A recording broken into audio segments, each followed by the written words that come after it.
Welcome back to MTG Burgeoning, your channel for all things magic. Our ongoing Momir Vig series returns, and in today's video, we're going to add the next 20 creature cards with mana values of 3 right into that Momir Vig Cube.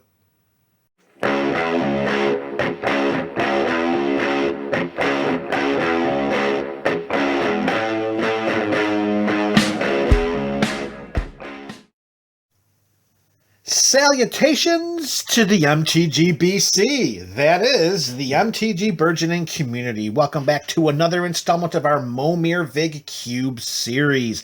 If you are unfamiliar with the goals or purposes of this series, or just need a refresher, you can go searching in the description below for a link to MTG Burgeoning's introduction to the Momir Vig Cube.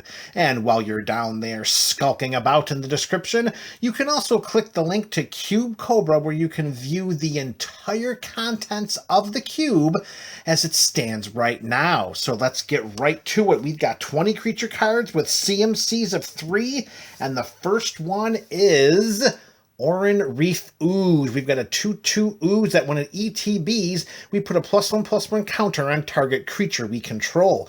Please note that it does not say another target creature we control.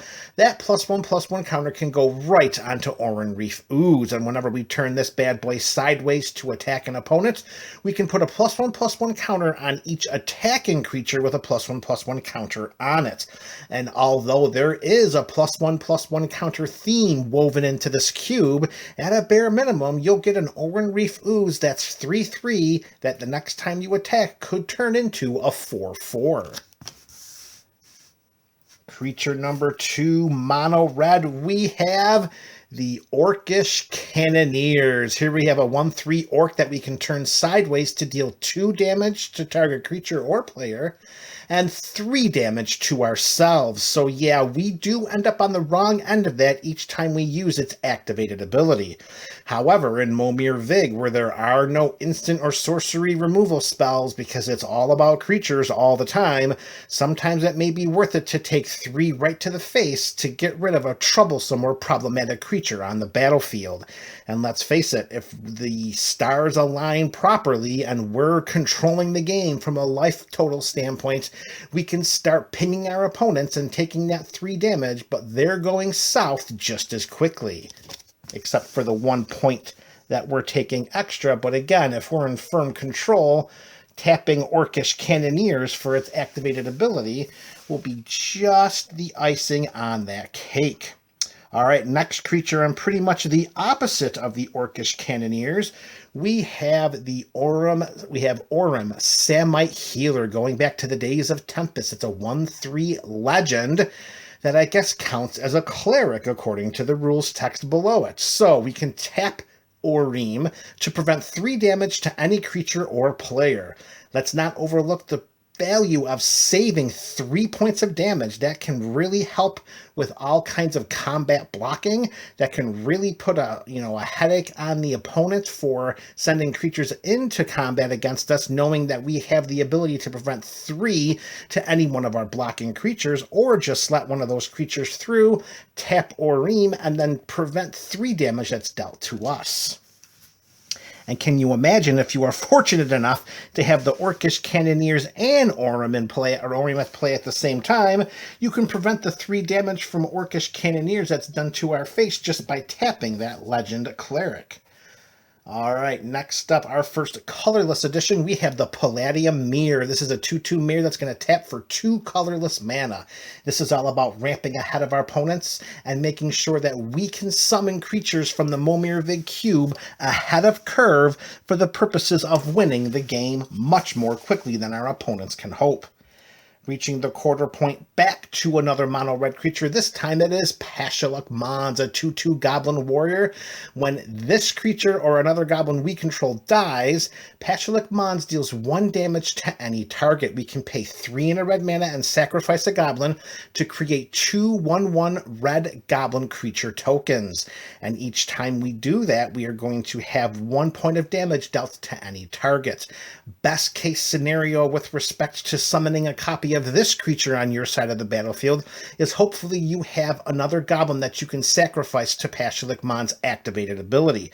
Once we can do that, we have 2 goblin creature tokens on the battlefield and under our control. As long as we have the mana necessary, we can always sacrifice one of those, deal a point of damage somewhere, to create 2 more. Eventually, we are going to win the arms race as long as we're not dealing with any types of creatures that have evasion or of any kind of, outside the box spot removal, getting rid of this goblin warrior. But we need to have that other goblin in play so we can continue to sacrifice goblins to create more goblins. In addition, MTGBC, you got to make sure you got those red mana sources in your basic land library. Creature number 6, another colorless edition. We have Patchwork Gnomes, 2/1 gnome. We discard a card to regenerate it. Now that could be a bit tricky because each time we summon a creature from the Momir Vig Cube, we have to discard a card from our hand. However, in order to have a blocker that just walks and stays on the battlefield that can just continuously regenerate just by discarding a card, that may really put its summoner in quite a bind, because do you keep the cards in your hand to summon additional creatures, or do you keep the Patchwork Gnomes on the battlefield for the purposes of defense? I don't know. It could go either way. It's all going to depend on the board state and how lucky you are summoning those creatures from the Momir Vig Cube. All right, next up, creature number 7, our first mono green edition. We have the Phantom Nunuco. It is an insect spirit with trample. That's 0/0, but do not fret when it ETBs. We put 2 +1/+1 counters on it. If damage would be dealt to Phantom Nunuco, we prevent that damage and remove a +1/+1 counter from it. We can also turn this bad boy sideways to put a +1/+1 counter on Phantom Nunuco. So a lot of options available here. This could just be a defensive stalwart for a couple of turns, because each time that it's dealt damage, even if it's enough damage to kill it, that damage is prevented. We remove a +1/+1 counter, and as long as we can tap it to put a +1/+1 counter right back on it. So that can really slow the game plan for our opponents if they decide to send any non-evasive creatures at us, and we have a copy of this insect spirit on our side of the battlefield. Or if the combat seems to be lagging a little bit from our opponent's side, then we can just keep the Phantom Nunuco back in the corner, and each round of turns tap it, put a +1/+1 counter on it, let it grow until we have a massive trampler that we can send at one of our opponents and finish them off. All right, creature number 8, we're going back to the days of Portal for Phantom Warrior. Check out this. 2/2 Phantom Warrior can't be intercepted. That's before Wizards had invented blocked. So Phantom Warrior can't be intercepted. That means it's unblockable, folks. We got a 2/2 unblockable, and that is all. But it's just so much more fun to say it can't be intercepted. Reaching the halfway point, so close to it. We are at number 9 here. We have Pianolar, a 2/2 human artificer. When she ETBs, we create a 1/1 colorless Thopter artifact creature token with flying. In a variant like Momir Vig that is creature driven, any creatures that can create additional creatures are highly, highly coveted. We have also a couple of different activated abilities here for Pianolar.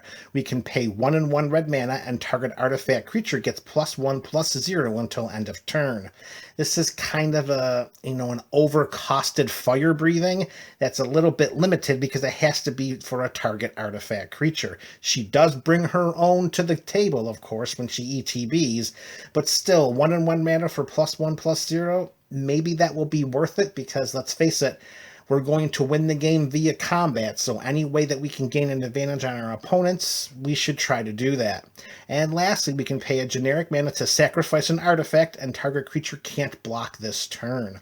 Hopefully you'll be lucky enough to have a couple of other artifacts under your control so that you could really take advantage of Pianolar's activated abilities. All right, creature number 10, and look at that. It's another artifact creature, our third of this video. It's Pilgrims Eye, a 1/1 flying Thopter. When it ETBs, we'll search our library for a basic land, reveal it, and put it into our hand. This is going to be a very, very important creature to get onto the battlefield, particularly if we're looking to settle up any of the activated abilities of any of the creatures we control by mana sources that are not matching the type of mana. For example, if we have an island, if we have a forest, and we have a swamp, and we summon Pianolar to our side of the battlefield, we will not be able to activate her first activated ability because we do not have a red mana source. Leading off the second half of creatures in this video, we have the Plague Crafter, a 3/2 human shaman. When it ETBs, each player sacrifices a creature or planeswalker. This is Momir Vig, so we need to change that errata to say, sacrifice a creature. Each player who cannot sacrifice a creature will discard a card. As mentioned earlier in this video, and throughout our Momir Vig Cube series, there are no instants or sorceries or planeswalkers that can help to act as spot or mass removal. This is all creatures all the time, so any creatures that could double as potential creature removal, those are also highly, highly valuable, and Plague Crafter is one of the best, particularly if one of the creatures that we're hoping gets sacrificed has some form of protection. Back-to-back mono black. This time it's Plague Engineer as creature number 12, a 2/2 carrier with Death Touch. When this creature ETBs, we choose a creature type, and creatures of the chosen type our opponents control get -1/-1. So if any of our opponents are trying to, I don't know, create some kind of creature tokens or have some kind of small little band of tribal creatures that are causing all kinds of problems for the table, and especially for us, well, then guess what? Plague Engineer is going to come down, say hello to a -1/-1, and you go to the graveyard. Next up, another mono white edition, we have Pious Evangel, a 2/2 human cleric. Whenever this creature or another creature ETBs under our control, we gain a life. In a format like Momir Vig, where each player begins with 24 life, that incidental life gain could be highly valuable, particularly if we're having some trouble in the beginning of the game.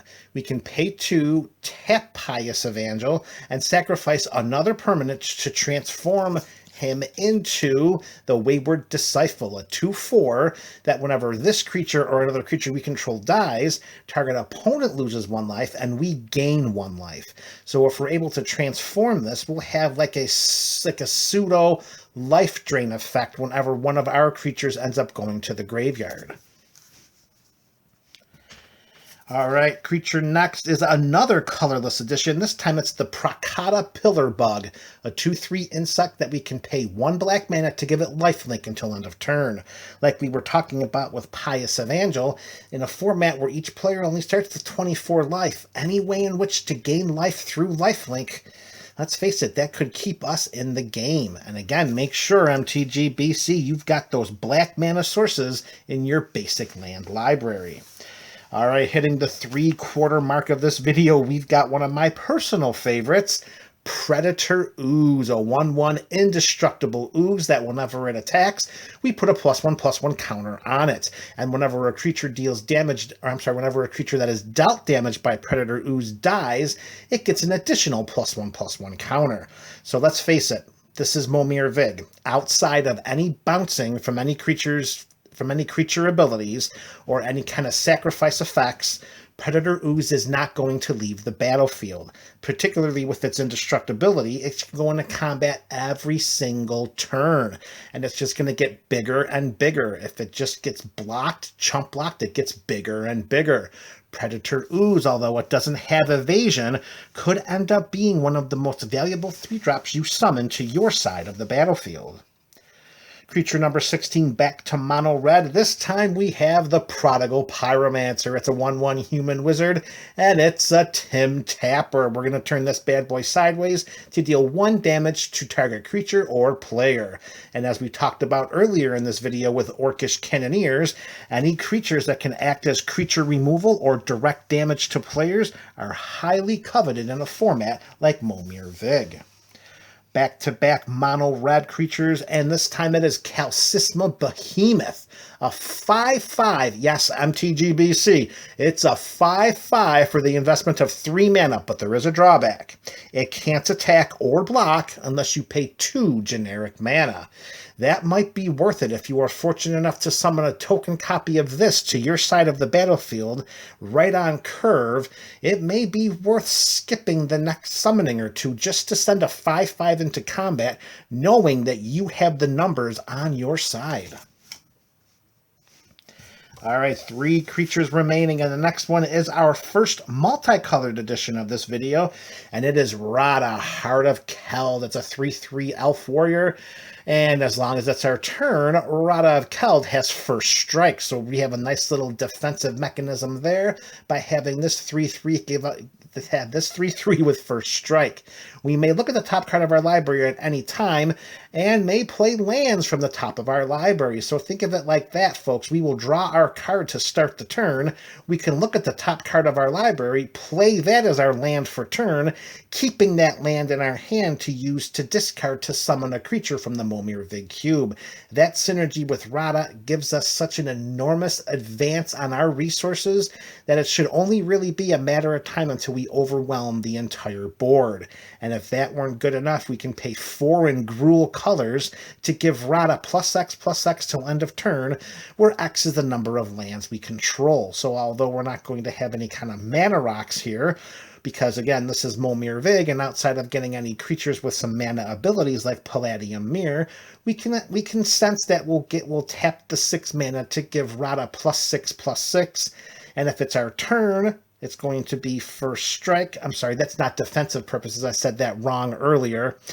That's my mistake. What I said earlier about Rada, it's going to have first strike on our turn, so that's not going to be a defensive mechanism. That's going to be an offensive one that we can send into combat and make sure that any creature that's going to block her, she's going to kill it first before the blocking creature can damage Rada. Either way, the ability to play lands from the top of our library in a format like Momir Vig, very, very beneficial to the person, or for the person that could summon a copy of her to their side of the battlefield. All right, another mono red creature, and number 19 is Rampaging Ferocidon. It's a 3/3 dinosaur with menace. Players can't gain life. That will make the game move along very, very quickly. In addition to its other ability that whenever another creature ETBs, Rampaging Ferocidon will deal 1 damage to that creature's controller. This is Momir Vig, and you're going to want to get creatures on your side of the battlefield. And without any players being able to gain life, the game is going to end very quickly if anyone summons a copy of this creature to their side of the battlefield. All right, last creature up, number 20, as we get to creature number 810 for the Momir Vig Cube. It's another colorless edition. It is Ramroller, a 2/3 juggernaut that attacks each turn if able, and if you are fortunate enough to have another artifact under your control, it will get +2/+0. That's it. It's a juggernaut, so you know what it's going to do. It's going to introduce itself by saying, "I'm the juggernaut," and then you can fill in the expletive as you see fit. All right, MTGBC, 20 more creature cards into the Momir Vig Cube, these with a CMC of 3. Let me know in the comment section below, which are your favorites? This is MTG Burgeoning, your channel for all things magic.